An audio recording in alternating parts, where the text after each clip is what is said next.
This podcast is part of the Deluxe Edition Network. To find other great shows on the network, head over to deluxeeditionnetwork.com. That's deluxeeditionnetwork.com.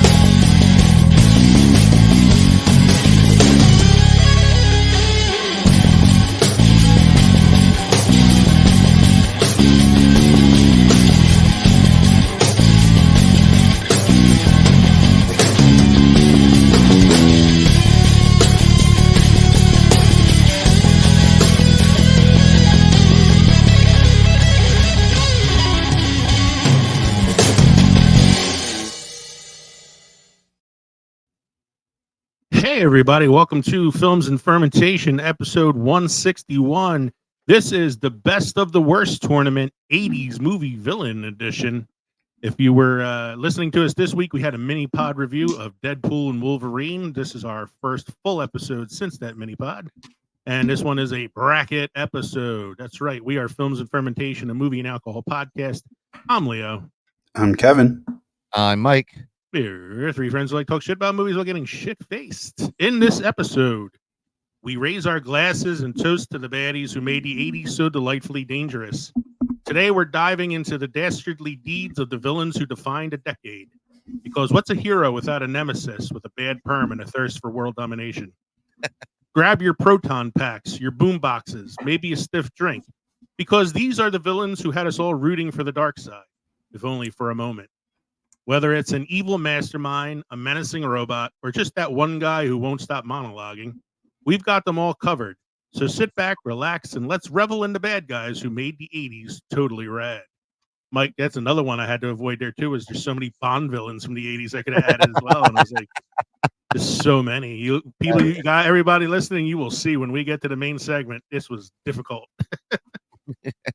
Don't forget to drop us an email at filmsandfermentation@gmail.com or visit linktree.com/filmsfermentation. Find all our social media and podcast links. Become part of the Films and Fermentation family by supporting us on Patreon or buying our merchandise at teespring.com. We are part of Deluxe Edition Network at the Den, deluxeeditionnetwork.com. Don't forget the Denny Awards are coming up. You can still vote online. The link will be on the show description. Go to the Den to check out the podcast of the month for the month of August, Horsing Around, the Red Horse podcast. The Red Horse podcast host Joel Sharp and producer Jared Piccioni lead the boys from the Red Horse Hair Studio, Shane, Cisco, Sean, and Guapo, through their nonsensical banter from cutting room floor and deliver it in this hilarious no-holds-barred podcast. From conspiracies and monsters to ghosts and surreal true life, your squishy brain will be filled with so much awesomeness. That's the Horsing Around podcast, the Red Horse podcast on the Den. Gentlemen, what are we drinking this evening? I went through a list of like villain cocktails online trying to find something, and I found a lot. And I'm like, I had the ingredients for all of them, and I'm like, I could have made them, but I was just lazy today. I've been sweating a lot the last couple of days because we've been walking up and down the boards down the Jersey Shore. So I was like, you know what I'm going to do tonight? I'm just drinking something cold and refreshing and something that says summertime to me. So I'm drinking a Mike's Hard Black Cherry Lemonade. Nice. Michael, what do you got going on there? It looks like you got something mixed. No. I am actually drinking Smokey's blended whiskey on the rocks. Nice. Yeah, man. I am going through some of my locals. So I have a few lined up. I have the Pilsner style lager from Double Nickel, which is based out of Pennsauken. This is 5.6. Then I will move on to the IPA, India Pale Ale from Double Nickel, which is 8% alcohol by volume. And then I'll finish with something sweet from Cape May Brewery, which I've had on the show before, Crushing It, which is an orange India Pale Lager, kind of reminiscent of the Orange Crush that we're all familiar with from the shore. and this is 8% alcohol by volume. Nice. Mike, anything special happening? It looks like we have a lot happening this week. This week in film history. So I'll take the first one there because I put that on there earlier. It's Disney this week announced their 2024 Legend inductees. Every year they list a group of actors, directors, engineers, things like that that have done things for Disney that make them legends. This year's inductees are Harrison Ford, Ryan Seacrest, Joe Rohde, who is one of the engineers for the Imagineering department. He is the Imagineering. He is the Imagineering department. Kelly Ripa, Miley Cyrus, James Cameron, Jamie Lee Curtis, John Williams, Angela Bassett, and Frank Oz. Those are your Legends inductees this year. I see there's a pattern. They all have worked for Disney or have been bought up by Disney. So that's why they would be. That's why they're Disney legends. Oh, okay. Last year, one of last year's inductee was Jon Favreau. Yeah, he pretty much created the MCU for them. So yeah, you think? I think Feige too, right? Was it Feige inducted or just Favreau? Favreau's also got the Star Wars too with Mandalorian and all that. Yeah. What else we got there, Mike? 1939, The Wizard of Oz, American musical fantasy film adaptation of L. Frank Baum's book, premieres at Grauman's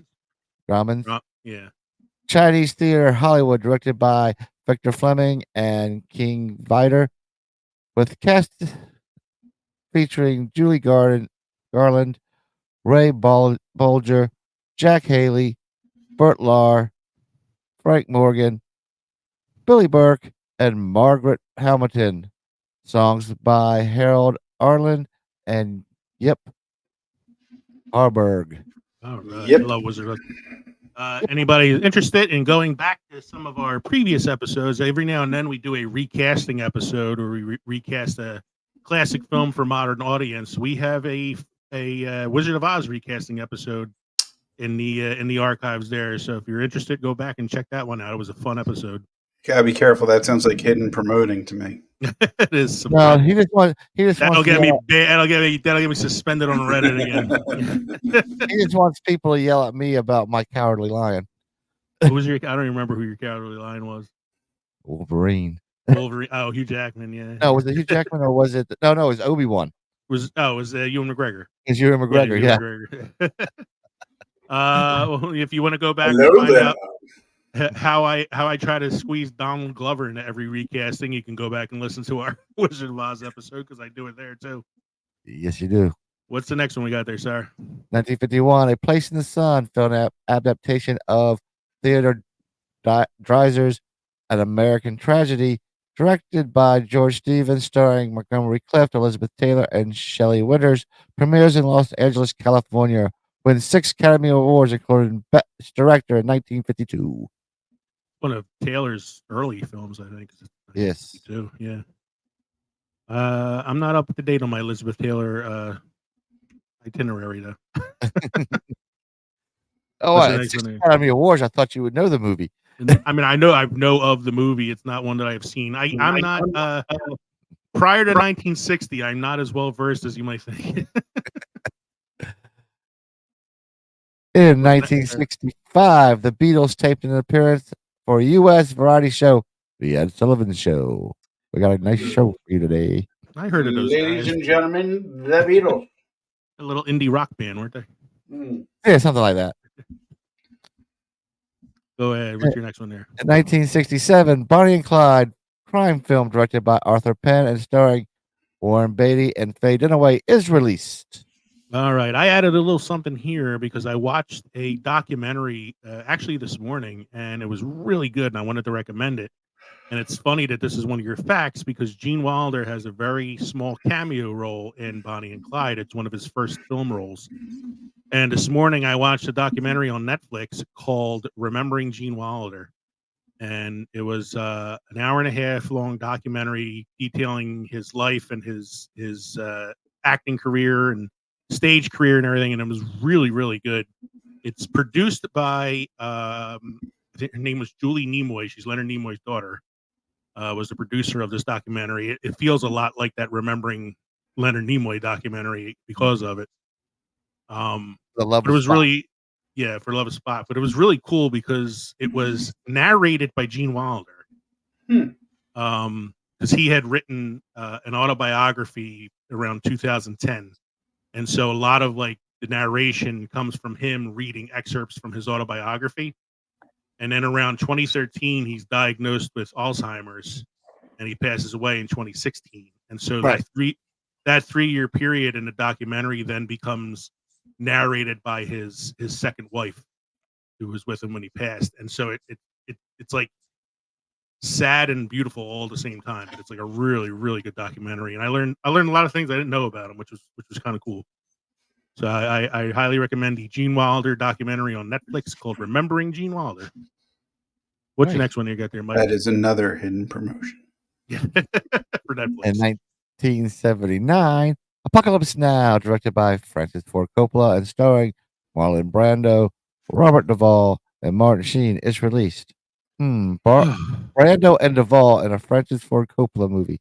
It was also Lawrence Fishburne's first movie. Yes. He lied about his age to be on the set.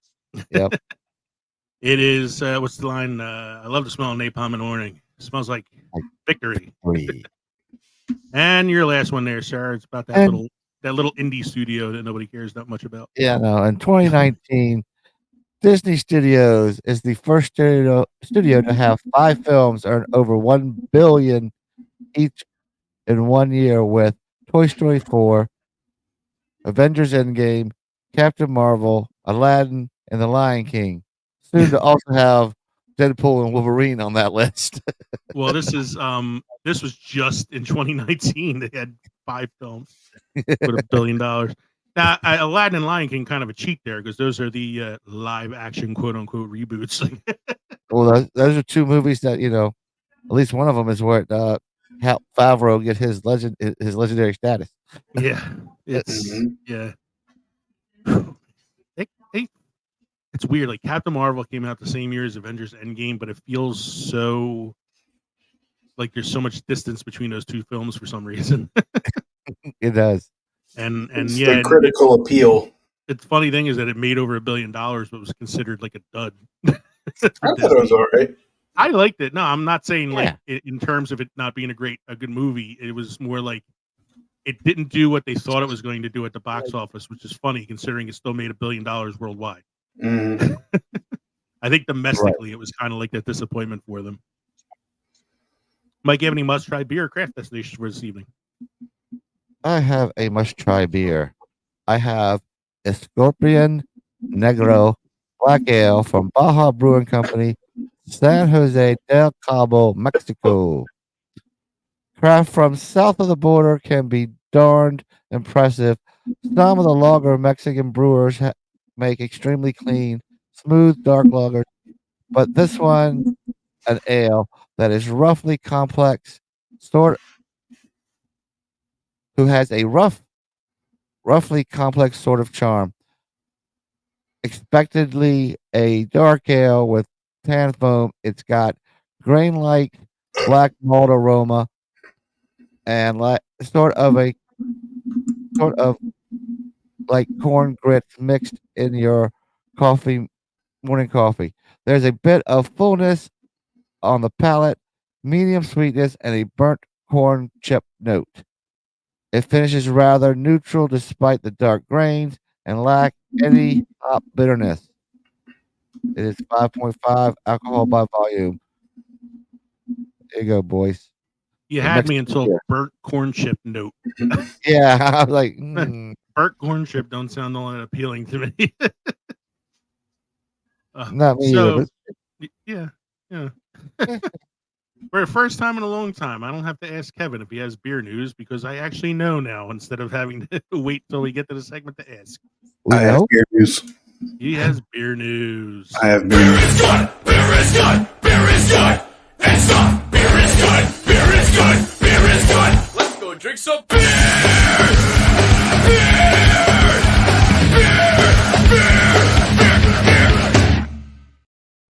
Beer. Beer. All right, gentlemen. How many of us got our start on Coors Genuine Draft? Is it Coors? No, that's Miller Genuine Draft. Coors beer, Coors Light. It's a funny question. Like, what is the first beer you remember ever drinking? Pabst Blue Ribbon. Yingling or Rolling Rock, because that's what my father had around. Mine was Killian's Irish Red. That's the first beer. So the answer to your question is no, Kevin. No, none of us started on Coors. No, none of us started Coors. All right, let's be frank. Molson Coors wouldn't be offloading these few craft beer brands if craft beer sales weren't slowing and they were profiting, but they're not. And if you think that this sale isn't an omen that should concern every craft brewer, you'd be kidding yourself. On August 13th, Tilray Brands, a Canadian cannabis company that has been buying up American craft breweries, announced that it has reached a definitive agreement with Molson Coors Beverage Company to acquire 4 craft beer brands, a transition expected to close later this month. The acquisitions include Hop Valley Brewing Company out of Eugene, Oregon, Terrapin Beer Company out of Athens, Georgia, which I think I've had a few Terrapins before, Revolver Brewing out of Granbury, Texas, and Atwater Brewery out of Detroit, Michigan. Excuse me.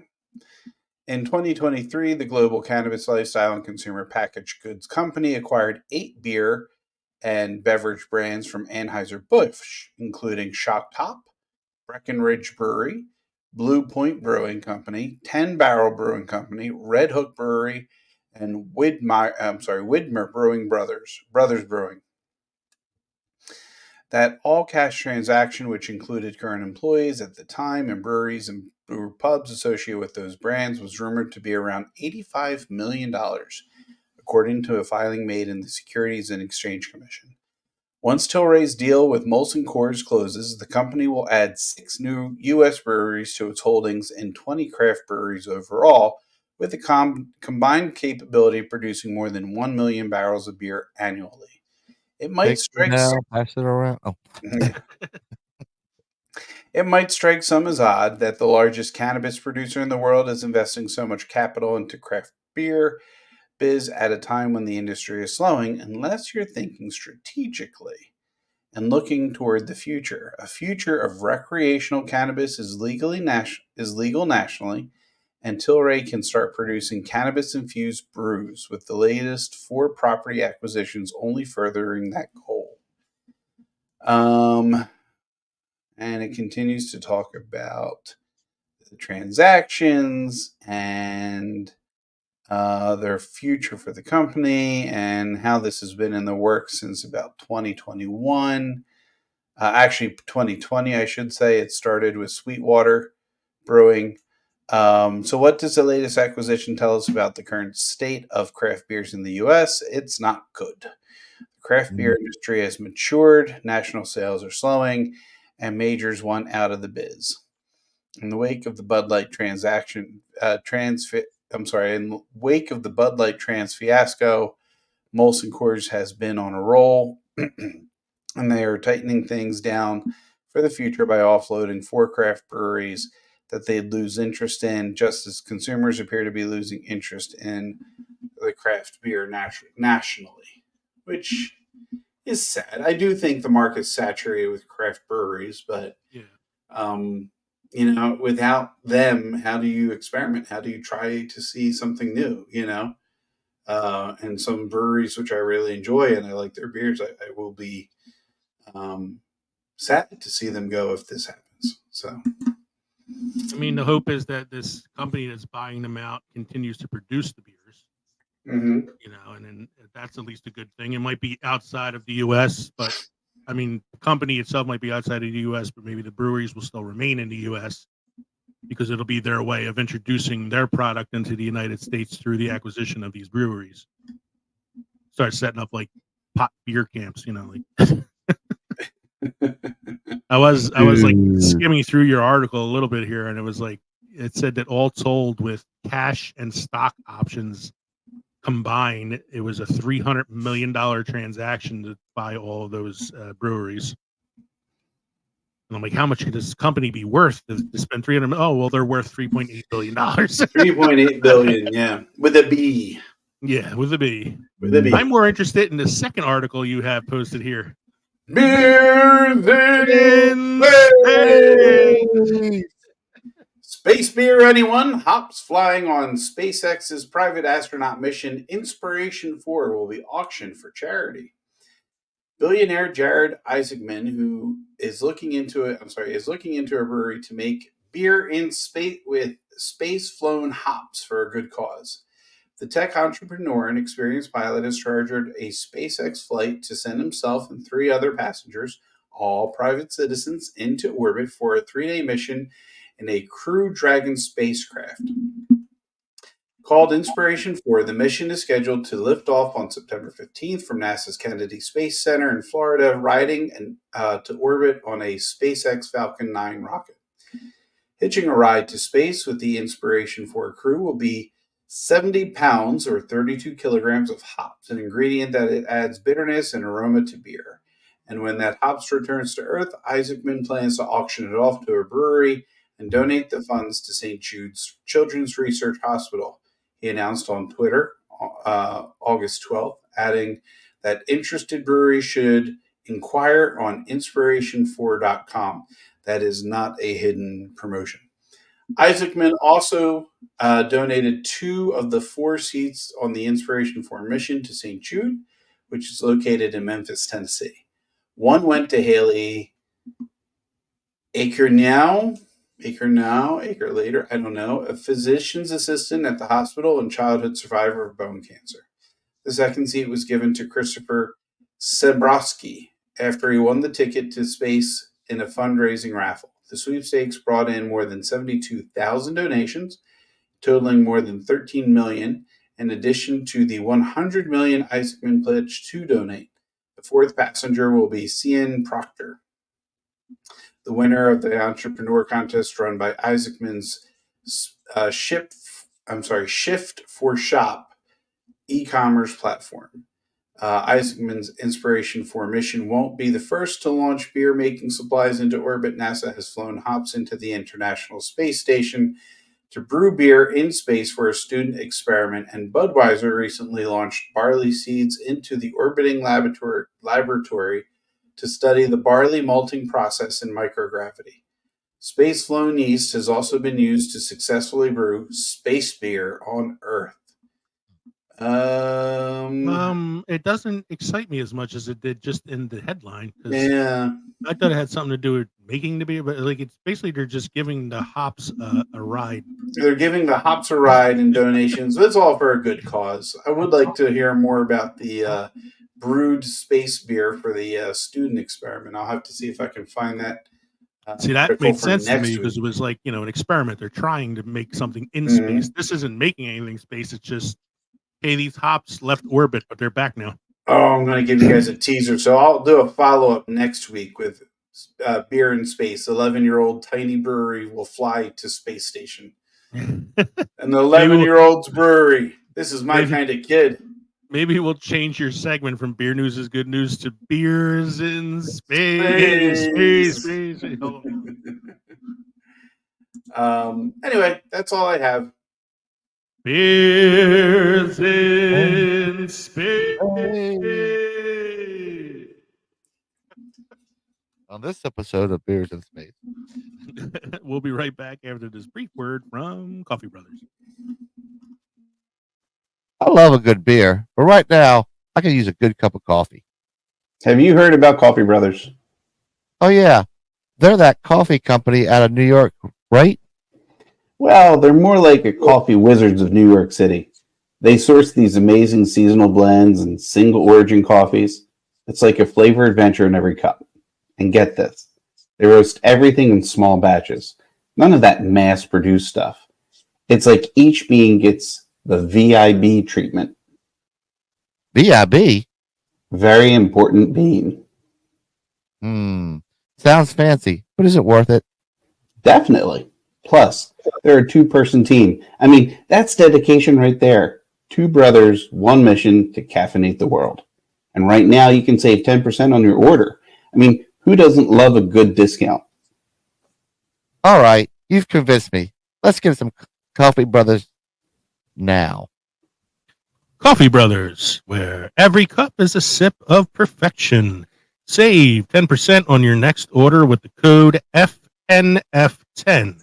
That's FNF10. Cheers to great coffee. Hey, everybody. Thank you for sticking with us during that brief little announcement from Coffee Brothers. We're now moving on to our main segment. Tonight is 80's villain, movie villain tournament. The best of the worst of the 80's films. Now, this was a fucking tough one. So, Yeah, I'm not gonna curse. My mom listened to the show and she was upset that I curse so much. I have to try to hold back on my fucks. So we got so we have to get a little counter on Leo's fucks. Ding, ding. I ain't fucking worried about it. I can handle it. So I'm gonna give him a swear jar. As I was saying, I went through a ranker list and brought out 20 villain names, put together a bracket, and then looked at another list and changed names on that bracket, and then added a vote-in bracket, and then had a really long list of honorable mentions because I just couldn't make up my name or make up my mind. So now, how much what have we you ended up what we ended up having here is hopefully a good bracket at this point. So we did a vote-in round to get it down to a Sweet 16, and the 4 names that did not make the Sweet 16 but were in the top 20 were Ace, played by Kiefer Sutherland, and Stand By Me; Ed Rooney, the principal and antagonist of Ferris Bueller and Ferris Bueller's Day Off, played by Jeffrey Jones; Ivan Drago from Rocky IV, played by Dolph Lundgren. I must break you. And Dick Jones and Clarence Boddicker, the duo of villains from RoboCop. They did not make the top 16. And we have a whole long list of honorable mentions here before we get to the main list. Our honorable mentions of 80's villains that did not make the cut into the Sweet 16: Chucky from Child's Play, Pinhead from Hellraiser, Jack from The Shining, Chun-Li from Bloodsport, Lord Humongous from The Road Warrior, Clubber Lang from Rocky III, Cujo from Cujo, the Stay Puft Marshmallow Man from Ghostbusters, Killer Clowns from Outer Space, The Darkness from The Neverending Story, Tony Montana from Scarface, Lieutenant Barnes from Platoon, Al Capone, played by Robert De Niro in The Untouchables, Ming the Merciless from Flash Gordon, Stan Gable, Ogre and the Alpha Betas from Revenge of the Nerds, Gordon Gekko from Wall Street, the Nazis from Raiders of the Lost Ark, Stripe from Gremlins, Skeletor from Masters of the Universe, Unicron from Transformers the Movie, and Lopan from Big Trouble in Little China. Couldn't you say the Nazis from any movie they were in? Yeah, basically. But I was like, I knew like there was Belloc and there was the other guy, and I'm like, I'm not gonna put names down. It's just the fucking Nazis. Raiders of the Lost Ark. Nazis win bracket because they were real, and that's it. Yeah. So here is our top 16, our Sweet 16 for the bracket we have here. Sweet 16 or just Villainous 16? The Villainous 16. The Sweetest Sin 16. The Joker in the 1 seed, Darth Vader / Emperor Palpatine in the 2 seed, Hans Gruber in the 3 seed, 4th seed Terminator, 5th seed The Predator, 6th seed Freddy Krueger, 7th seed Jason Voorhees, 8th seed Biff Tannen from Back to the Future, 9th seed Johnny and the Cobra Kai from Karate Kid, 10th seed General Zod from Superman 2, 11th seed Roy Batty from Blade Runner, number 12 seed Khan Noonien Singh from Wrath of Khan, 13th seed Gareth the Goblin King from Labyrinth, / David Bowie's Codpiece. 14th seed, Ed Rooney. Wait, didn't we vote him out? Yes. Yeah, we voted him out. So it is Judge Doom. It didn't change the numbers for me. So the 14th seed is Judge Doom from Roger Rabbit. 15th seed is Alex Forrest from Fatal Attraction. And the last one we have here is the Kurgan from Highlander. There can be only one.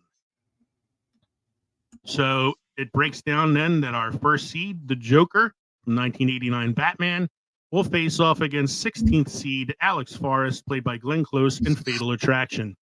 So what is it, folks? Dancing with the Devil by the Pale Moonlight or Boiling a Rabbit? Which one are we going with here? I don't know. Kevin's like, come on, man. You're such a Batman. I know. No, I'm trying to give reasons. I mean, there's so many reasons. You know, the Joker is just insane and villainous towards many.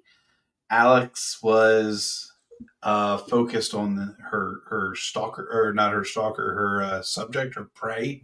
Even though she was a lot more manipulating, Joker's just fucking crazy. So I'm going to go with Joker. I'm going with Joker as well. Mike, doesn't matter. Joker. Want to vote, or are you going with Joker as well? Yeah, Boiling the Rabbit, you know, it gets a lot of points, but the Joker's the Joker. You have to also consider that Michael Douglas was kind of in the wrong there too. He shouldn't have had an affair in the first place. That's true. That's true. I mean, all the Joker did was dance with the devil by the pale moonlight. Well, he shot Barbara Gordon in the stomach, you know, paralyzing her. We're talking about movies. We're not talking about the Killing Joke. Yeah, that's a movie. It's technically a movie now. If we're going to go going that we, you know. But we're talking 80s villains, and that film did not come out till recently. So, well, okay. Let's say Jack Nicholson's Joker killed many with his balloons. Those are my balloons.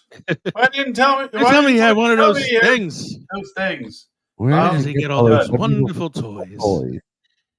Moving on, we're going to swing over to the other side of the bracket now, and we're going to look at number 3 seed Hans Gruber versus 15th seed Judge Doom from Roger Rabbit. I'm saying Judge Doom because, man, he's killing cartoons. I'm Hans Gruber. He's a thief.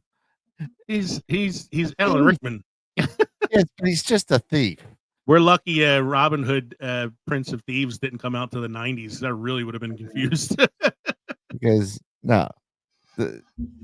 Yeah, I got to go with Judge Doom on this one. He traumatized me by killing a innocent little squeaky shoe cartoon. And he did it slowly, too. You watch the poor thing in pain as it's lowered into the dip. Yes. I mean, he killed Eddie Valiant's brother. He's taking away the red car. Hans Gruber got voted out by Judge Doom. 9th seed Johnny and the Cobra Kai, rather, from Karate Kid versus Biff Tannen from Back to the Future. It's a battle of the bullies. This is a tough one. Kicking the balls, Johnny. Yeah. I think Biff Tannen is like he's a bully, but he's kind of a goofy character too. I mean, he does try to rape Marty's mom, which is kind of brutal, but for the most part, like killed Marty's dad in the alternate 1985. Yes, but he did not try to cripple a guy in a contact sport. Yeah, like I feel like Johnny and the Cobra Kai, especially because it's like this whole group. Plus, they have the teacher Kreese, who's the one that teaches them their evil ways. Like they're a little more threatening. I feel like. Yes. So my vote's for Johnny. Johnny. Sweep the leg. Put him in a body bag. Kick him in the balls, Johnny. No mercy. Let's go to the other side again. 11th seed Roy Batty from Blade Runner versus Freddy Krueger from Nightmare on Elm Street. I have a feeling Mike's going with Freddy because it's his favorite horror film. Yeah, I'm gonna go with Freddy because oof. I'm going with Roy Batty just because I love that monologue at the end of the film when he's in his death scene. So that leaves it up to Kevin. Rucker Hauer or what's the actor's name? Plays Freddy Krueger. It slipped my mind all of a sudden. Yeah, London. England. England, yeah. Robert Englund. Robert London. Robert Englund. If Deckard, right? Decker wasn't after Decker, sorry. If Decker wasn't after Roy Batty, wouldn't he have just gone his own way? Was he committing crimes or was he just being chased because he was a escape replicant? It's a good point. He was basically being escaped because he was an escape replicant. He does kill some people in the film. Right, but it's primarily because he's being chased and he's trying to avoid getting caught. So what you're saying is you're sympathetic to the replicants. I kind of am, yeah. So Freddy now Freddy you can be sympathetic towards too. He was set ablaze for no other reason than the town people didn't like him. You know, he may have been a little pervy. Who's not? Yes, but he did make that glove before they killed him. Oh, well, that's true. I'm going to go with Freddy on this one. Freddy's also a little more entertaining from a witty standpoint, too. It's definitely Freddy. So the higher seed in that case, Freddy Krueger moves on. Give me some that sugar, takes baby. us to, man. Mike. Yeah, I know. It's tough. Fifth seed Predator, the Predator itself, versus 12th seed Khan Noonien Singh from Wrath of Khan. Ooh, love Wrath of Khan. I'm going with Khan just because he went to the station, left the bodies hanging there. So did the Predator. Yeah, but that's his job. He's a hunter. That's what he does. But the carnage the Predator left behind, plus it's cool. He killed fucking Spock. No, Spock sacrificed himself because the needs of the many outweigh the needs of the few or the one. Khan had a singular focus too. His whole arc was he was on a revenge mission against Kirk. Yes, but before that, his whole thing was to take over the universe anyway. Mm-hmm. So that's. I think I got to go with Khan. Dude, Predators just doing what Predators do, man. Boys will be boys. You guys are just trying to piss me off tonight.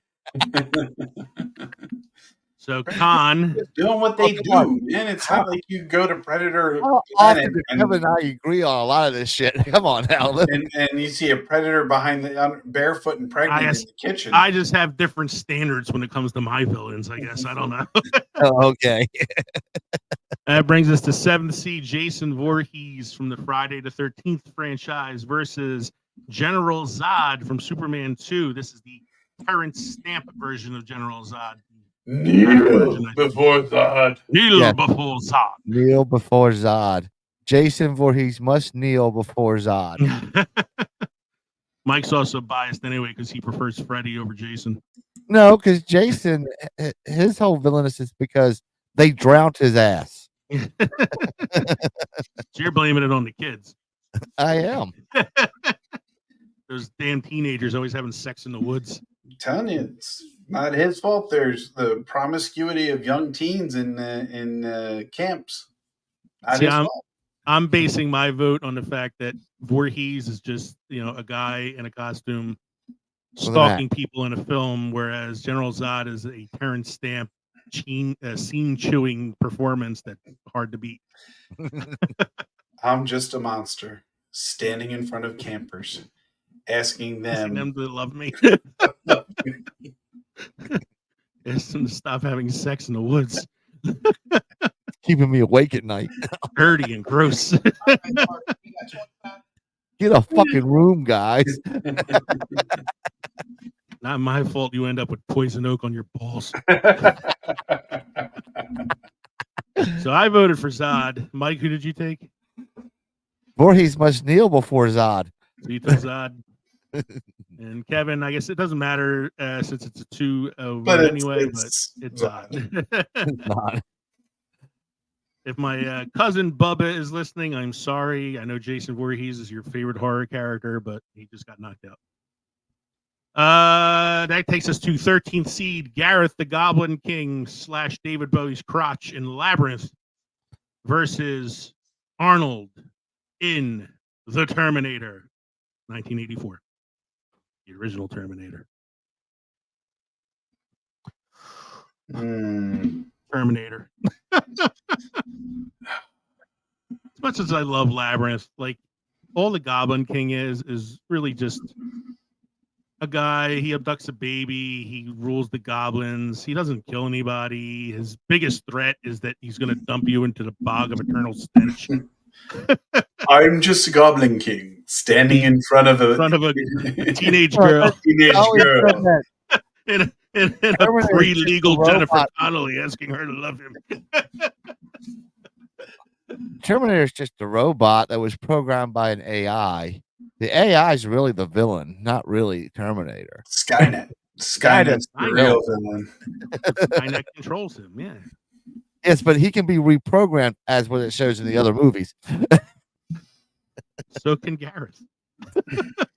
All it took was the love of an underage girl. How can you turn that? I'm gonna go with Terminator. So I'm gonna go with Terminator, even though I've tried to. Oh, seriously, after that fucking argument, you're gonna go with Terminator anyway? I am. You're the one who's always talking about the AI taking over. Yeah, that's why I went that way.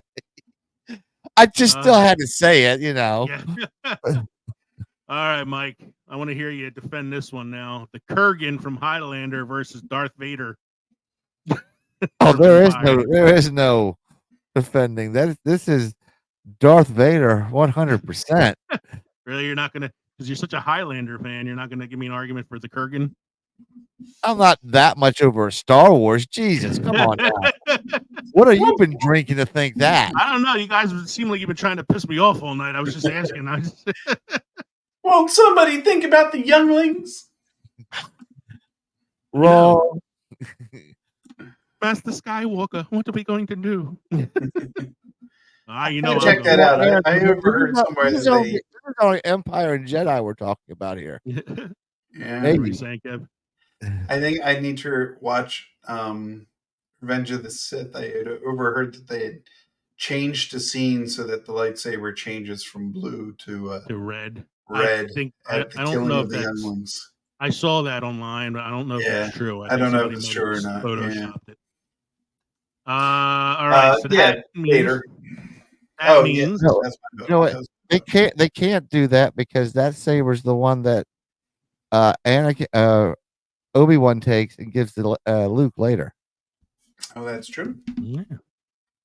Power of one, a power of two. Go fuck. Power of many. All right. Many. So that brings us to the second round here. The quarterfinals. First seed Joker versus 9th seed Johnny and the Cobra Kai. 12th seed Khan Noonien Singh versus 4th seed Terminator. 10th seed General Zod versus 2nd seed Darth Vader. 6th seed Freddy Krueger versus 16th seed Judge Doom from Roger Rabbit. That's our quarterfinals. Now, before we do the voting on this, I'm going to give a few shout outs here. Some people who voted online. We got Patrick McDonald of @WayCoolCup on Twitter, who gave me for the best 80s villain, Billy Zabka, who is Johnny from Karate Kid. His reasoning is multiple movies, multiple villains, same person. Tim Usma on Facebook gave us Hans Gruber. Sorry, Tim. I tried to get him on to the next round, but I got outvoted. Juggalo Bastard on Twitter. That's Paranormal, the New Normal podcast, gave us Emperor Palpatine. And the Watch It If You Can podcast at Watch It Pod on Twitter, or on Threads rather, gave us, my older brother was a huge Queen fan, so Highlander would be an all-time for me. Clancy Brown as the Kurgan still terrifies me. That is Dave from the Watch It If You Can podcast. So thank you, folks, for your shout-outs and for helping us out here. We're trying to figure out, who was going to be on our bracket tonight. So let's move on then to the quarterfinal round here. First matchup, first seed, the Joker from the 1989 Batman, played by Jack Nicholson, versus Johnny, played by Billy Zabka, and the Cobra Kai from Karate Kid. Really? The silence is deafening. Really? I mean, I don't know why we just didn't move on. We know where this one's going. Right, Johnny, right? Sweep the leg. Yeah. We're dancing We're like with the Beauty Dance and with the devil in the dance with the devil in the moonlight, Johnny. Yeah. I want to point out that the Dance with the Devil in the Pale Moonlight thing, it gets used a lot from the Batman movie, but I think my favorite line from that film is when Jack Nicholson is dancing on top of the church tower with M. Basinger, and he goes, "We're like Beauty and the Beast. Of course, if anyone else calls you Beast, I'll rip their heart out." So yeah, that's definitely the Joker, first seed going to the semifinal round. Let's move over to the other side of the bracket here. We got Judge Doom, 19th seed. I keep saying 19th because it didn't change the number for me. It's 16th seed. Versus 6th seed, Freddy Krueger. This is a weird quarterfinal matchup. Not one that I was expecting. Oh, man. Judge Doom versus Freddy Krueger. I personally... You're going for Judge Doom. I'm going for Judge Doom. Like, Freddy Krueger actually doesn't frighten me. Like, I love the Nightmare on Elm Street films, and I think Robert Englund is hysterical in them. Like, he doesn't frighten me. I look forward to hearing him, like, make jokes about the kids he's about to kill before he kills them. Whereas Judge Doom was genuinely terrifying to me. Yes, he was. This is why he passed up, to this point. So, what do you think, Kev? I think I'm going to go with Judge Doom. I agree. And I agree with you. The big factor of this is he can, I mean, I'm not as well versed in the Nightmare on Elm Street movies, but Judge Doom, there's a way of, like, he's as real as the other characters he interacts with throughout the movie. Whereas Freddy's a dream. Freddy's a spirit, And I think that kind of takes away from his capability of being like there's an antagonist, a protagonist, and an antagonist. They're on the same playing field of some sort. So it's also like the twist at the end that you find out that Doom is a cartoon himself. Yeah. When the whole film he's been trying to execute cartoons. Yeah. It's like crazy. And it's also scary because you never actually get to see what the cartoon was that he was, like he melts before you actually get to see his true identity, which makes him a mystery too. So I'm going Judge Doom. So he moves on to the next round. He swept that one, yeah. Yeah. So now we got Khan, Noonien Singh versus the Terminator. Oh. Again, I think I have to apply that logic of, Khan, though he is genetically modified, is on the same playing field as Kirk and the rest of the crew members of the Enterprise, whereas the Terminator, he's on the same playing field with Kyle Reese in their own timeline. He's also just doing what he's programmed to do. He's got nothing personally invested in killing Kyle Reese, whereas for Khan, it's a vendetta. This is SETI Alpha 5. I feel like I'm alienating any of my cousins who might be listening to the show because my cousin Gino's favorite actor is Arnold Schwarzenegger. Are we sweeping Khan through to the next round? I think I'm voting for Khan. Yeah, I think I'm voting for I Khan. know I am. I'm voting for it based on something else you said, Mike, in the previous round too. Is the Terminator would later go on to be the good guy. Good guy. Yeah. You know, eventually he was reprogrammed to protect Sarah Connor and all that. And I think more people probably know Arnold Schwarzenegger as the Terminator in T2 than the original Terminator at this point. Probably. So I'm going Khan. So Khan moves on, and that gives us one more matchup in this quarterfinal round.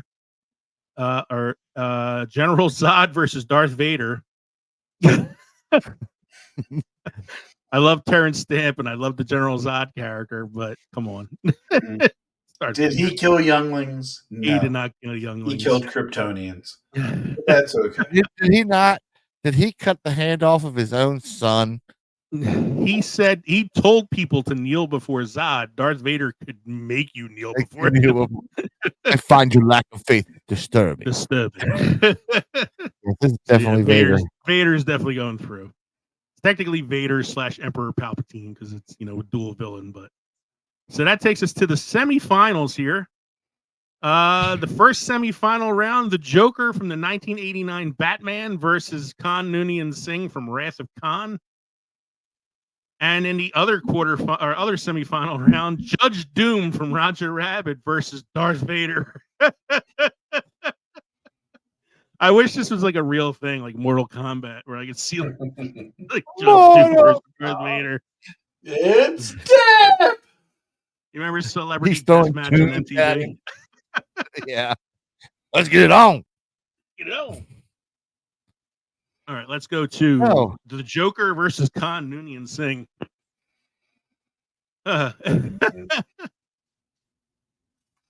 This is the tough one. This really is. Like, I mean, I think most people would probably go Joker. But the Joker. I mean, the Joker's always iconic. City. Khan's focusing on the universe. See, this is where what's going to happen here is like, you're such a Wrath of Khan fan, you're going to vote for Khan. Kevin is a Batman fan, so he's probably going to vote for the Joker. So now I have to fucking figure this out. Oh, Jesus Christ. Did I say there are scarier Jokers further, later on down the line? There are scarier Jokers, but it's not about scary per se. It's best villain. It doesn't mean they're scary. True. He is a great villain, and it's Jack Nicholson, and he's just as crazy but he's entertaining, and I mean, I love Ricardo Montalban in Wrath of Khan, but I'm sorry, Mike, I'm going Joker.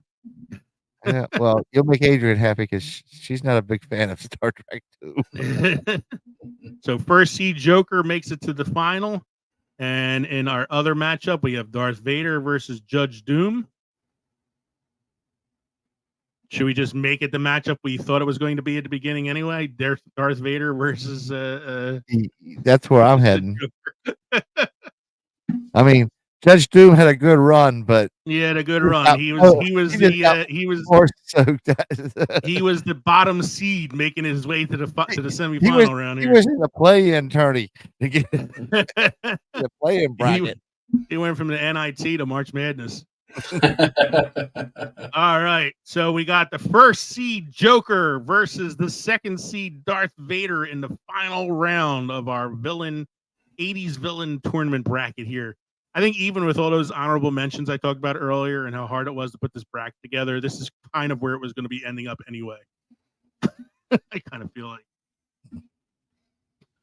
So now it comes down to, are you a bigger Batman fan or a bigger Star Wars fan? It seems like you guys are doing this just to torture me. No, I'm tortured here too, man. I love the Jack Nicholson Joker, and I love Darth Vader. Oh God.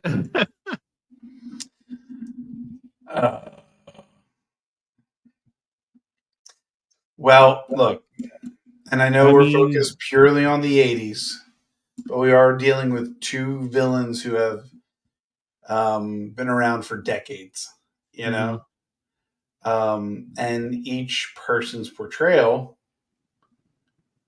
of them, like Darth Vader's always Darth Vader. The Joker has changed significantly. Is he even my favorite Joker right now? He is a great Joker, but is he my favorite Joker?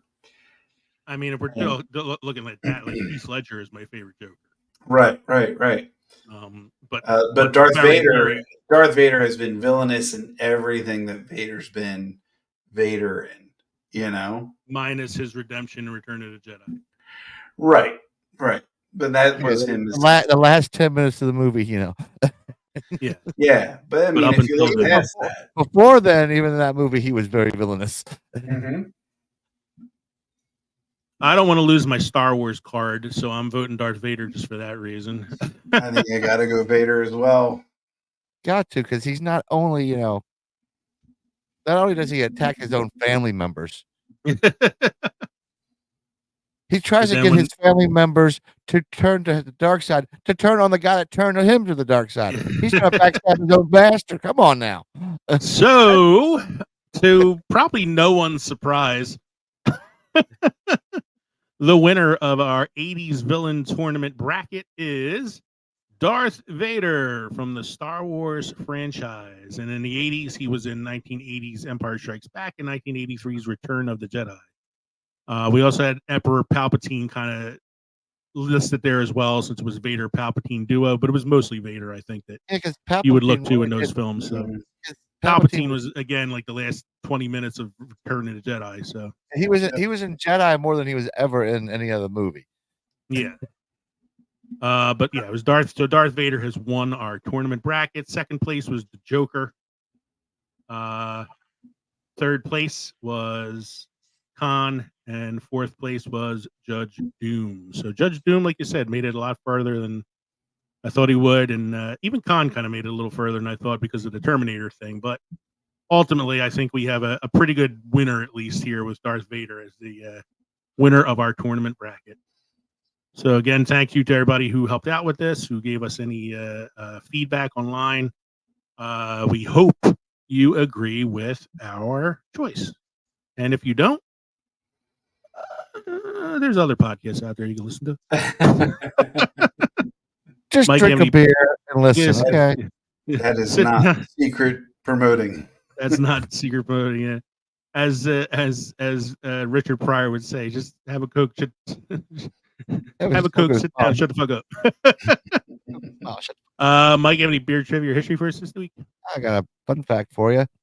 Moderate consumption of beer can protect you against stomach ulcers by suppressing a bacteria known as H.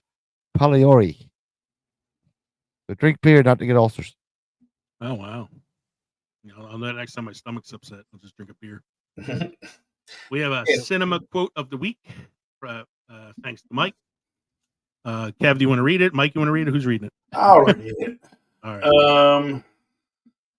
There we go. Sorry, I got the mouse and I'm looking at one computer while it's on the other computer. All right. Cinema quote of the week.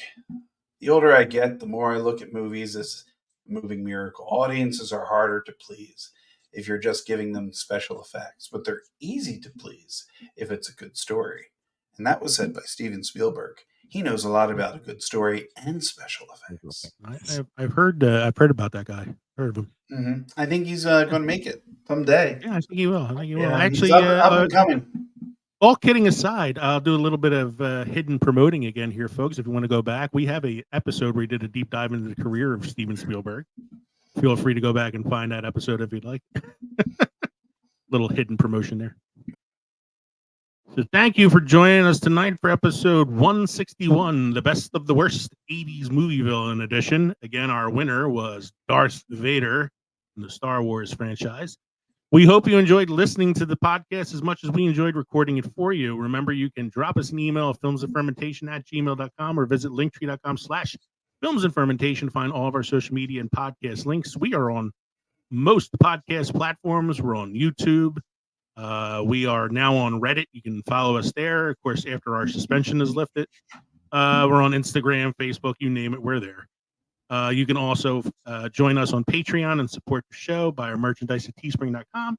or visit The Den, the deluxeeditionnetwork.com to find out more about us and the podcast of the month, the Red Horse Podcast. Don't forget to stop by the crossroads between Pickled and Fermented next time around for episode 162 in honor of his induction as a Disney legend. We're going to do a deep dive into the career of James Cameron. Once again, I'm Leo. I'm Kevin. I'm Mike, and yes, you heard right. We are suspended. We are the bad boys of podcasting. This has been Films and Fermentation Podcast. Cheers, everybody. Cheers. Cheers.